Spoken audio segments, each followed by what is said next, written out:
Boa noite, irmãos. Eu saúdo a todos com a graça e a paz do nosso Senhor Jesus Cristo. Graças a Deus estamos aqui mais uma vez, reunidos, né? Embora não na forma como gostaríamos, mas obedecendo o protocolo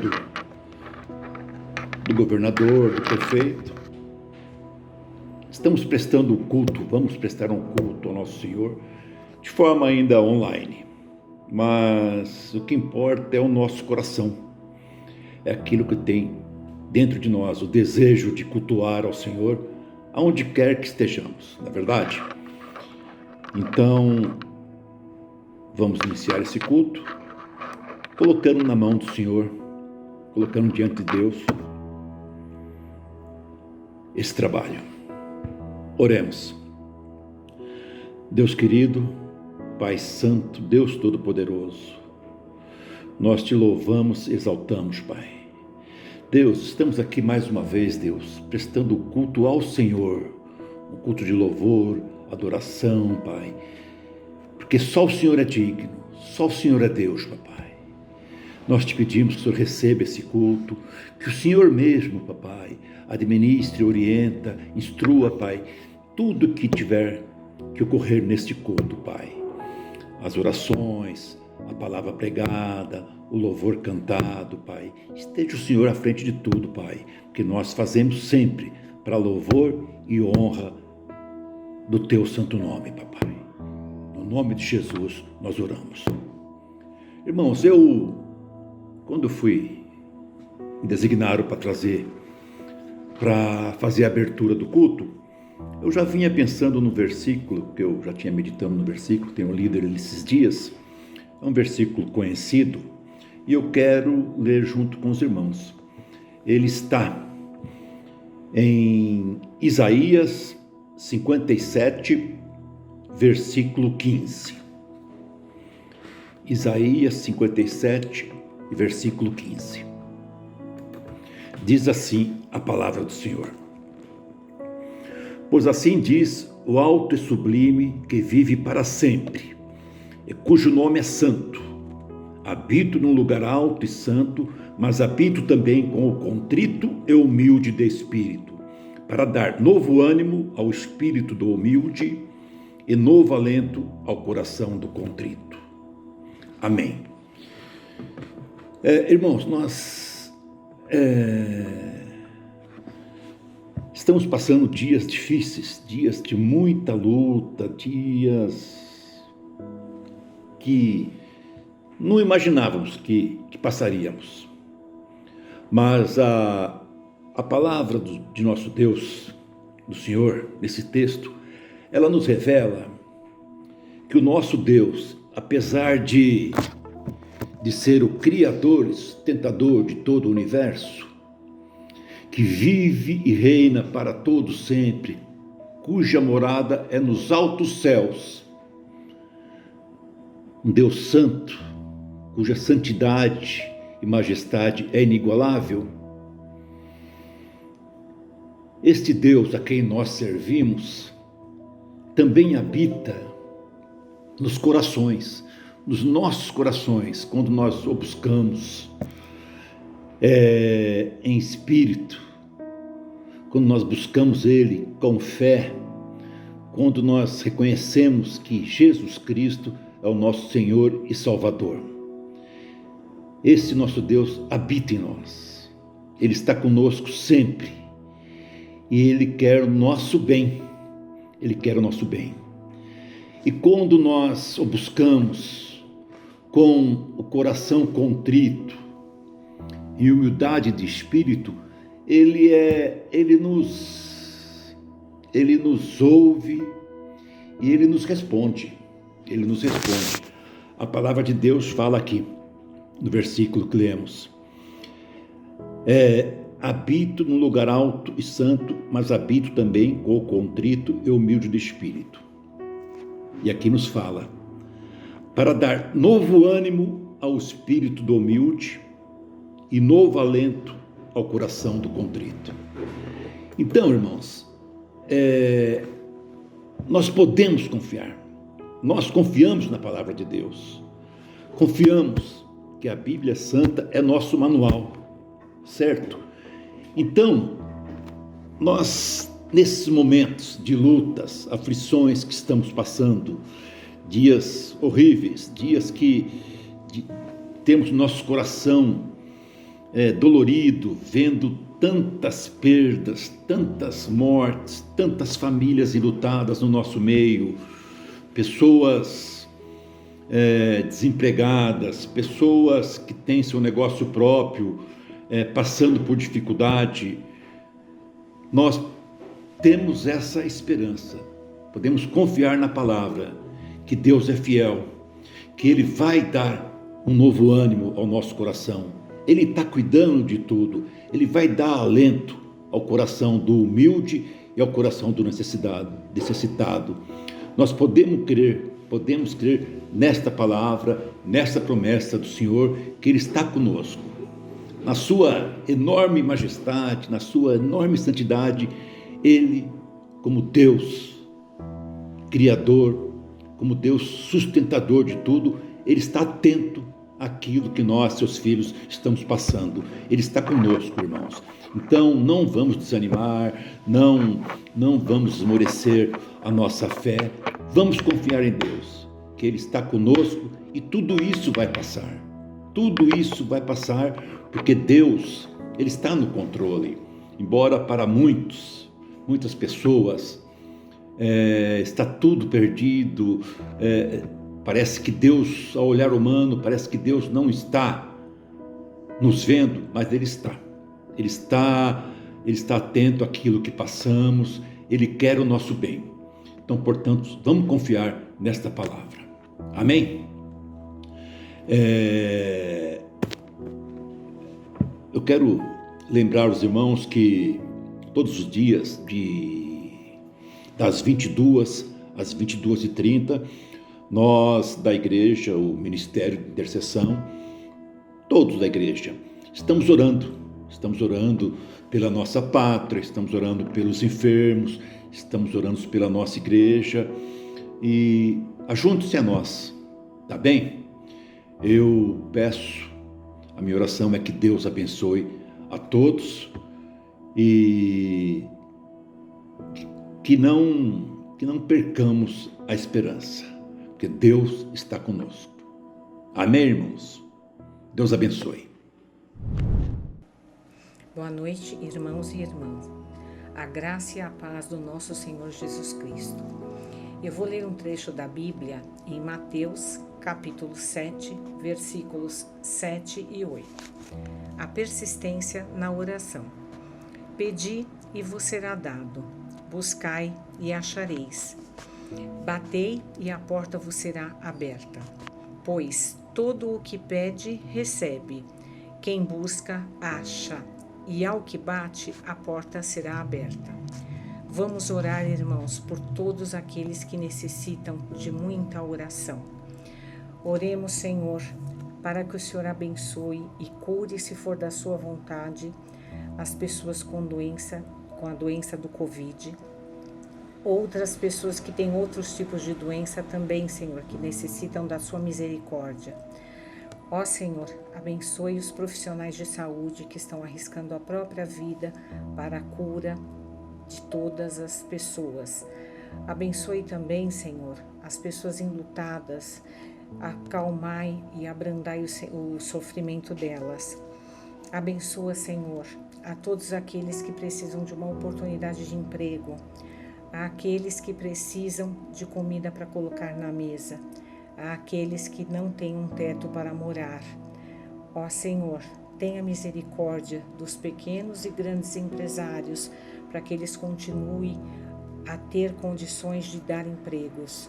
Abençoe também, Senhor, a todos os governantes, seja do nosso estado, seja do nosso país, para que eles tenham entendimento do quanto necessitamos da ajuda e do apoio deles. Abençoe, Senhor, toda a nossa igreja espalhada pelo mundo. Abençoe também, Senhor, os nossos pastores, que eles tenham saúde física e emocional para cuidar do seu povo, Senhor. Amém.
passeia por nós, que passeia em cada lar que assiste essa programação.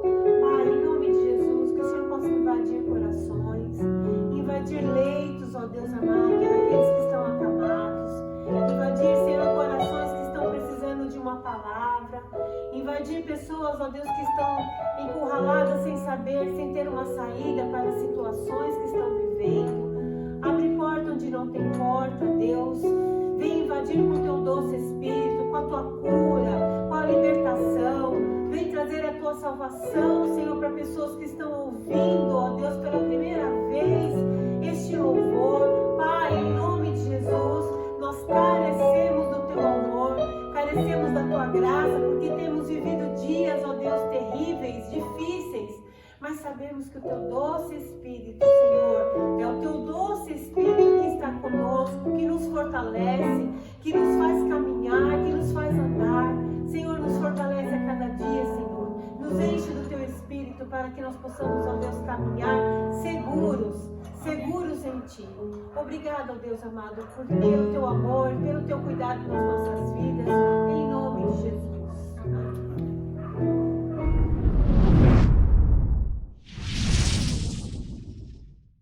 Prezados irmãos e irmãs, a graça e a paz da parte do nosso Senhor Jesus.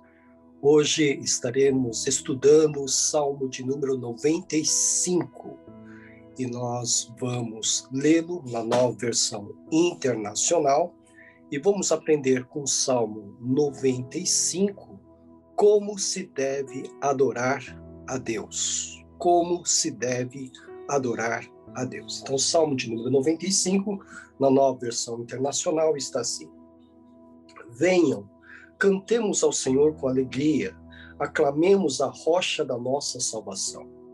Vamos à presença dele com ações de graças, vamos aclamá-lo com cânticos de louvor. Pois o Senhor é o grande Deus, o grande Rei acima de todos os deuses. Nas suas mãos estão as profundezas da terra, os cumes dos montes lhe pertencem. Dele também é o mar, pois ele o fez. As suas mãos formaram a terra seca. Venham, adoremos prostrados e ajoelhemos diante do Senhor, o nosso Criador, pois ele é o nosso Deus e nós somos o povo do seu pastoreio, o rebanho que ele conduz. Hoje, se vocês ouvirem a sua voz, não endureçam o coração como em Meribá, como aquele dia em Massá, no deserto, onde os seus antepassados me tentaram, pondo-me à prova, apesar de terem visto o que eu fiz. Durante 40 anos fiquei irado contra aquela geração e disse: eles são um povo de coração ingrato, não reconheceram os meus caminhos, por isso jurei na minha ira, jamais entrarão no meu descanso. Então, como se deve adorar a Deus? Então, esse salmo é um salmo cujo salmista está convidando o povo a estar celebrando ao Senhor. Talvez é possível que seja a convocação para a festa dos tabernáculos, que está prevista ali em Levítico capítulo 23, versículos 40 a 43, quando o povo tinha que se reunir, né, era uma ordem de Deus, para celebrar os dias em que viveu sob tendas no deserto e quando Deus também estava com eles naquela grande tenda que é o tabernáculo. Então, os israelitas precisavam observar essa data, a data em que lembrariam quando Deus tabernaculou com eles numa tenda, juntamente com eles que também estavam em tendas. Por isso o convite é enfático: venham, né? Está no versículo de número 1, venham, e também no versículo de número 2 é uma repetição, venham, né? Então é um convite. De que maneira, então, deveria se apresentar o israelita nessa festa, nessa adoração a Deus? Então, em primeiro lugar, eles deveriam se apresentar com alegria, né? Porque o versículo de número 1 exalta exatamente isso. Cantemos ao Senhor com alegria. Aclamemos a rocha da nossa salvação. Então a ênfase é na alegria, no regozijo, no júbilo. E havia uma razão para isso, obviamente.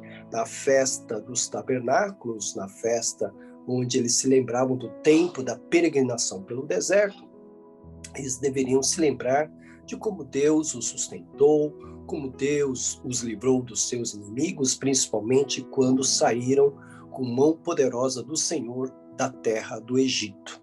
Mas aqui também no Salmo nós encontramos as razões pelas quais eles deveriam cantar de alegria, se apresentar a Deus com alegria nesta celebração. Então nós temos a razão aqui, porque Deus é a rocha da nossa salvação, versículo de número 1. Eles deveriam cantar com alegria, se apresentar a Deus com alegria, porque Deus é a rocha da sua salvação, né? Então, quantas vezes pelo deserto eles precisaram da rocha firme, a rocha Deus, para livrá-los, para protegê-los, para guardá-los, e por que não, quando precisavam de água, né? E o próprio Deus deu água a eles através de uma rocha. Depois Paulo vai dizer que a rocha que os acompanhava era o próprio Cristo. Então, Deus é a rocha da sua salvação. Então, por exemplo, na questão mesmo do episódio da falta de água ou da sede do povo, Deus então forneceu água para eles através da rocha. O outro motivo pelo qual eles deveriam cantar de alegria é porque o Senhor é o grande Deus, o Deus supremo, né? O grande rei acima de todos os deuses, versículo de número 3. Isso foi provado quando Deus concedeu ao seu povo vitórias sobre os seus inimigos. A grande crença na época do povo de Israel era que o Deus de determinado povo seria exaltado se o seu exército vencesse o seu inimigo. Então essa era a grande crença. Então se as demais nações tinham os seus exércitos e os seus exércitos em guerra eram vitoriosos, eles atribuíam essas vitórias aos seus deuses. E o Senhor Deus foi superior a todos os deuses pagãos. Por isso ele é apresentado como o grande rei de todos os deuses, que concedeu ao seu povo vitórias atrás de vitórias. E esse era o outro motivo para cantar com alegria. Está no versículo de número 3. Também nos versículos de número 4 e 5, que já lemos, eles devem cantar de alegria, porque Deus é o Criador e o dono de tudo o que ele criou, de toda a sua criação. Diz aqui, nas suas mãos estão as profundezas da terra, onde a mão do homem não pode alcançar, os cumes dos montes lhe pertencem. Dele, do Senhor, também é o mar, pois ele o fez. Quem é que pode controlar o mar, né? A força das ondas, né? Quem é que pode? Nós vamos nos lembrar de Jesus, né? Acalmando a tempestade junto com seus discípulos. As suas mãos formaram a terra seca. Pois bem, então o próprio Criador, ele é chamado de Criador no versículo de número 6. Ajoelhemos diante do Senhor, o nosso Criador. O próprio Criador não somente fez todas as coisas, mas é o proprietário, é o dono, aquele que controla toda a sua criação. Ele não fez algo que não pudesse governar ou controlar. Era por isso que o povo de Israel podia cantar de alegria, se apresentar a Deus para adorá-lo com seu coração cheio de alegria. Com ações de graças também, né? Não somente com alegria, mas juntamente com alegria, com ações de graças. Versículo de número 2. Vamos à presença dele com ações de graças, reconhecendo a boa mão de Deus em favor de seu povo, reconhecendo todas as bênçãos que receberam das mãos de Deus, né? Isso nós vamos encontrar também no outro salmo que estudaremos mais tarde, que é o salmo de número 100. Vamos ler apenas os versículos 4 e 5. Entrem por suas portas, né, com ações de graças e em seus átrios com louvor, no templo de Deus. Pois o Senhor é bom e o seu amor leal é eterno. A sua fidelidade permanece por todas as gerações. Então, deveria o povo entrar pelas portas do templo com ações de graças e em seus átrios com louvor. Isso que evidencia alegria, né? Alegria de um coração grato, de um coração que reconhece a boa mão de Deus. E aqui no versículo de número 2 do Salmo 95 também, que deveriam se apresentar na adoração a Deus com cânticos de louvor. Então, o primeiro bloco aqui que estamos considerando, né, sobre como adorar a Deus, como se deve adorar a Deus, segundo o Salmo 95, em primeiro lugar, com alegria. E com essa alegria, né, nós temos que reconhecer quem Deus é, e é por causa de ser Deus, quem Ele é, que nós devemos nos alegrar, com ações de graças e com cânticos de louvor. 1 Tessalonicenses 5,18 nos ensina que nós devemos dar graças em tudo, porque esta é a vontade de Deus para conosco em Cristo Jesus. Muito bem. A segunda parte deste salmo pode ser considerada os versículos 6 e 7, tá? Que nos ensinam que nós devemos adorar a Deus com reverência, né? Então, hoje nós temos uma ideia muito, talvez, distorcida, imaginando que o nosso Deus pode ser tratado como qualquer outra pessoa. Há uma intimidade perigosa sendo ensinada por aí, né? Sim, Deus é Pai, o Senhor, nós podemos chamá-lo de Paizinho com toda certeza, mas nós nunca podemos nos esquecer que Ele continua sendo Deus. Santo, santo, santo é o Senhor dos exércitos, cantam os serafins diante da sua majestade, e nós não podemos nos esquecer que precisamos guardar o nosso pé quando estamos na sua presença. Então, nós podemos sim cantar com toda alegria, com toda liberdade, mas isso não significa que devemos perder ou deixar de lado a nossa reverência à sua pessoa. E aqui é interessante que, mais uma vez, o salmista diz: venham, mas venham com reverência. Venham com alegria, mas venham com reverência, né? E a reverência é muito bem evidenciada aqui no versículo de número 6, quando diz: adoremos prostrados, né? Então, a adoração junto com a prostração, quando o adorador se colocava deitado, com o rosto voltado para a terra, totalmente deitado, seu corpo todo totalmente deitado, com o rosto em terra, e aí então adorando o Senhor Deus. É essa postura que o salmista convida o povo a tomar diante de Deus, com alegria, com cânticos de louvor, com ações de graças, mas com reverência. Adoremos prostrados. E ele também coloca: ajoelhados diante do Senhor. Aqui há uma repetição para dar a ideia de nós nos humilharmos diante do Senhor. Nós temos que nos apresentar com alegria, com confiança, com ações de graças, com cânticos de louvor, mas com o nosso coração revelando esse temor reverencial, nós estarmos conscientes de quem é que estamos adorando. Daí, portanto, a importância da adoração com prostração, a adoração com humilhando o nosso coração diante de Deus, ajoelhados diante do Senhor.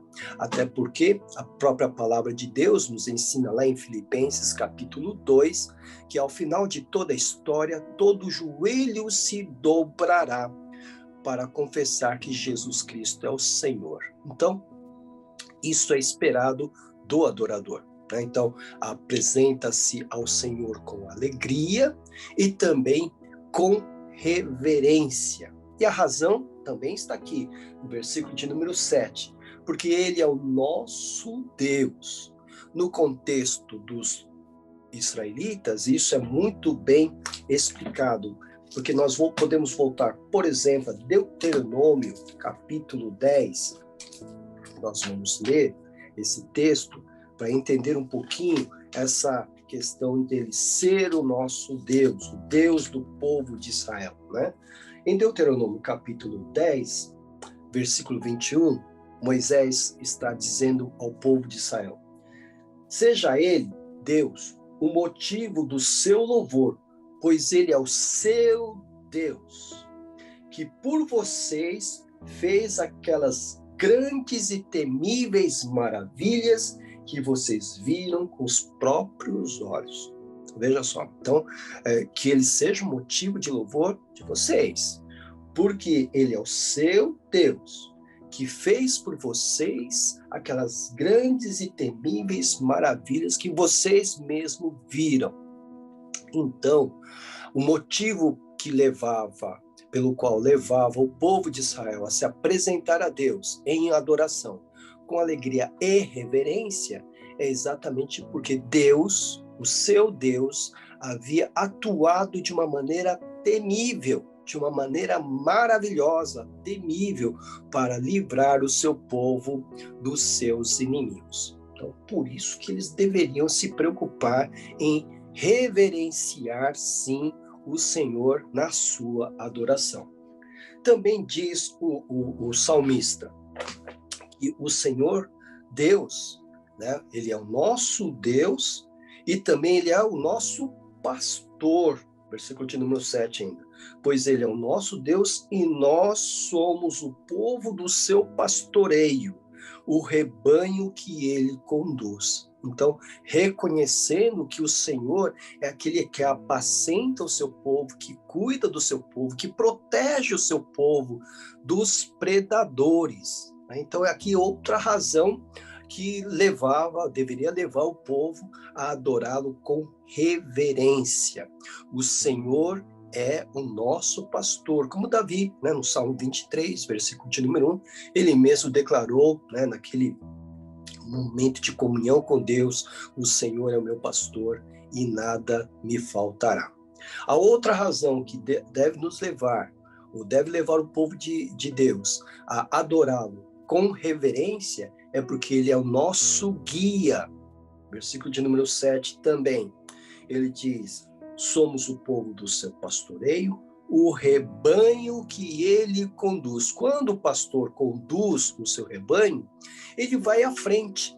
Ele vai à frente preparando o caminho para que o seu rebanho passe por caminhos seguros. O rebanho de ovelhas jamais há de perguntar, questionar o caminho que o seu pastor está tomando para levá-los, né, para levar o seu rebanho a algum lugar. Jamais haverá qualquer tipo de questionamento, porque o rebanho confia no seu pastor. Ele está adiante. E é interessante como isso tem relação com a pessoa do nosso Senhor Jesus Cristo, quando ele se declara: eu sou o bom pastor, no capítulo 10 de João. Então, a razão pela qual eles deveriam adorar a Deus com alegria e reverência, no sentido da reverência, é porque Deus era o seu Deus, que tinha feito grandes e temíveis maravilhas por eles, porque ele era o seu pastor que cuidava deles, que os protegia, e porque ele também os conduzia, era o seu guia. A última parte deste Salmo de número 95 diz respeito, né, como nós estamos tratando aqui, a como adorar a Deus. Nós temos que adorar a Deus com disposição para obedecer, e obedecer, obviamente, a sua vontade. Então, versículos 7 a 11. E aqui é interessante que alguns comentaristas disseram assim: olha, aqui deve ser um outro salmo, deveria ser um outro salmo separado desse, porque parece que é uma ideia totalmente diferente que entra nesse salmo aqui, Porque a partir do final do versículo 7 até o versículo de número 11, Deus entra no Salmo. É a palavra de Deus que entra aqui, é o próprio Deus que fala, né?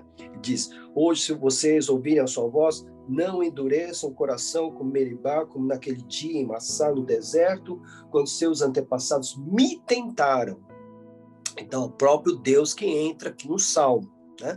Mas a maioria dos estudiosos creem que essa parte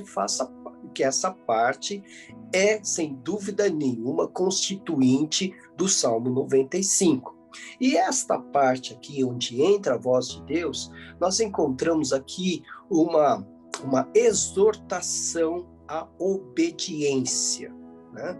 Então ele diz: hoje, então, neste momento, agora mesmo, se vocês ouvirem a sua voz, ou a voz de Deus, que é uma resposta de Deus à adoração do seu povo. Então, o seu povo vai se unir com alegria, com reverência, e se houver disposição para obedecê-lo, ouvirão a sua voz, com toda certeza. Se vocês ouvirem a sua voz, versículo 7, e só o coração do adorador, né, pode ouvir a voz de Deus. E essa disposição, obviamente, dispensa qualquer tipo de rebeldia. E aqui, então, Deus vai lembrar o seu povo nessa festa dos tabernáculos, né? Quando eles estavam ali lembrando dos tempos em que viviam no deserto, em tendas, ele vai lembrar ao povo os momentos da rebelião, né? Então, ele vai se lembrar daquele momento que está lá em Êxodo, capítulo 17, de 1 a 7, Números 20, de 1 a 13, onde, por causa da falta de água, eles se levantaram contra o Senhor. Massá e Meribá foram os nomes que foram usados para batizar aqueles eventos e aqueles lugares onde eles se rebelaram contra Deus, e Deus, então, naquele momento, concedeu a eles água que brotou de rocha. Massá, que significa disputa, e Meribá, que significa provação, porque eles tentaram provar, né? Ou tentaram a Deus, ou provaram a Deus, conforme está no versículo de número 9, né? Onde seus antepassados me tentaram, pondo-me à prova. Tá?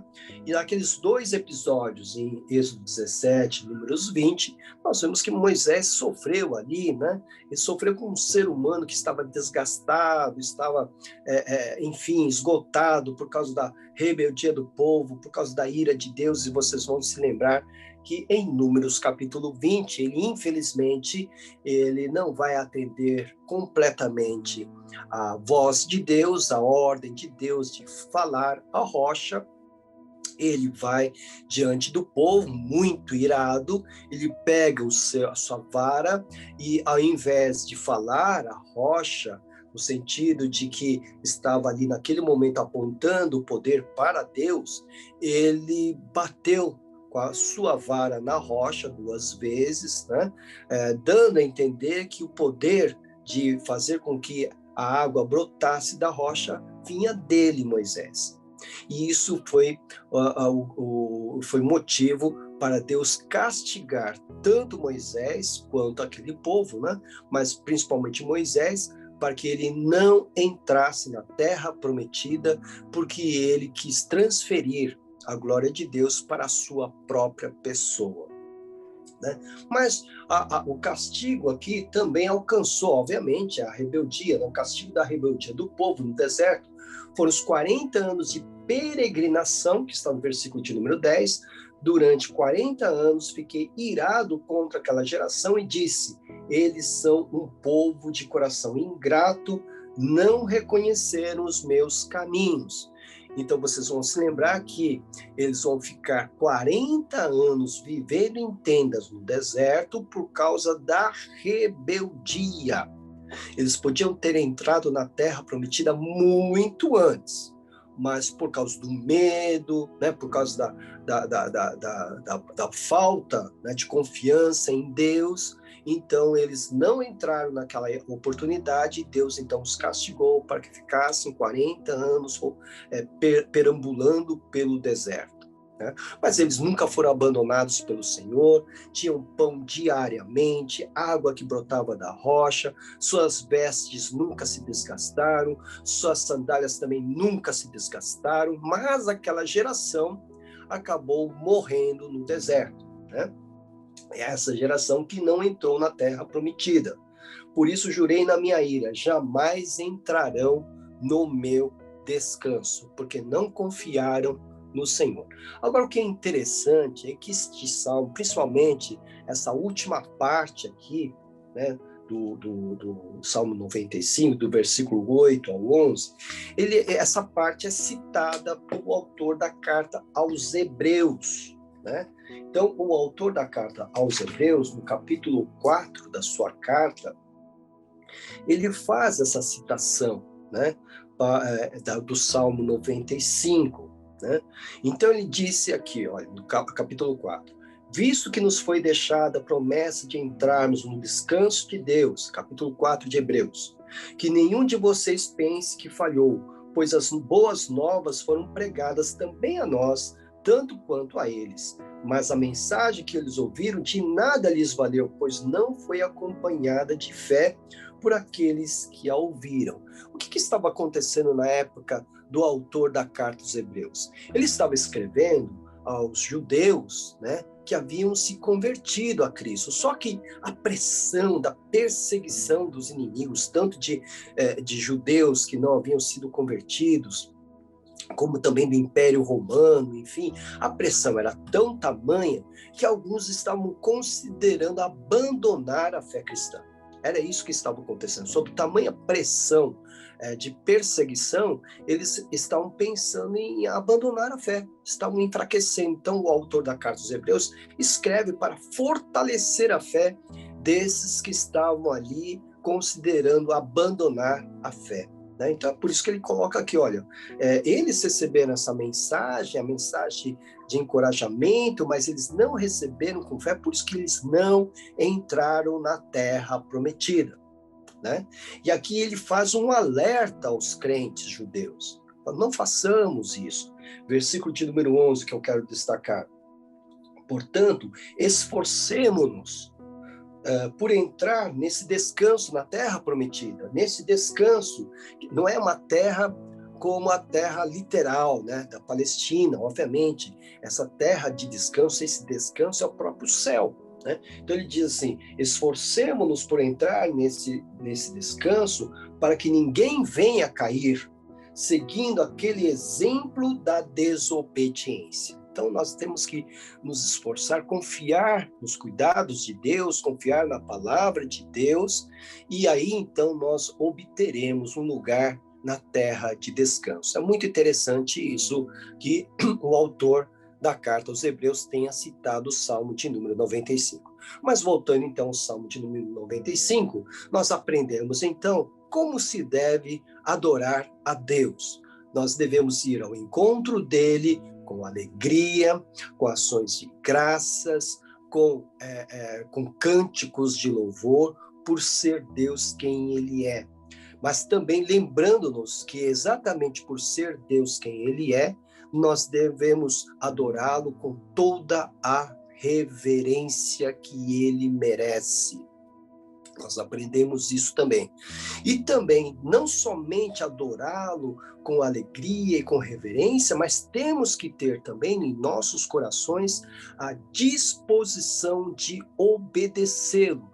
Porque, caso contrário, se nós não tivermos essa disposição de obedecê-lo, seremos como aquele povo rebelde que peregrinou, né, tanto tempo no deserto, 40 anos no deserto, e acabou não entrando na terra prometida. E conforme a carta aos Hebreus, se nós tivermos essa mesma postura do povo rebelde, também não entraremos no descanso do Senhor. Então a adoração, ela precisa ser também, precisa ter essa característica também, a disposição de obedecer o Senhor. Então, estou diante dele, estou adorando, louvando, com alegria, com liberdade, com ações de graças, com cânticos de alegria, com cânticos de louvor, com reverência, mas principalmente com a disposição de obedecer a sua palavra. Somente assim seremos abençoados. Por que é importante destacar isso? Porque muita gente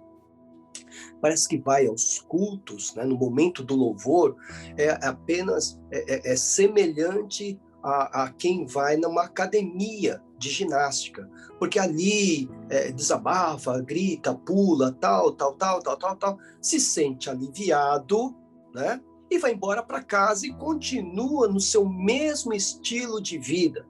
Aquele momento de louvor não foi um louvor, foi, na verdade, um momento de terapia. Né? Isso não pode acontecer. Nós temos que nos apresentar a Deus, sim, com alegria, com disposição, batendo palma, tal, com reverência, como nós acabamos de ler. Nosso coração tem que ser reverente a Deus, mas com essa disposição de obedecê-lo. Tendo terminada a adoração, aqui no caso a festa dos tabernáculos, voltavam para as suas próprias vidas com o seu padrão de vida modificado pelo Espírito de Deus. E só pode ser modificado se meu coração estiver disposto a obedecer a sua voz. Que Deus nos abençoe, que realmente possamos adorá-lo como ele deve ser adorado. Deus abençoe e até o próximo estudo bíblico.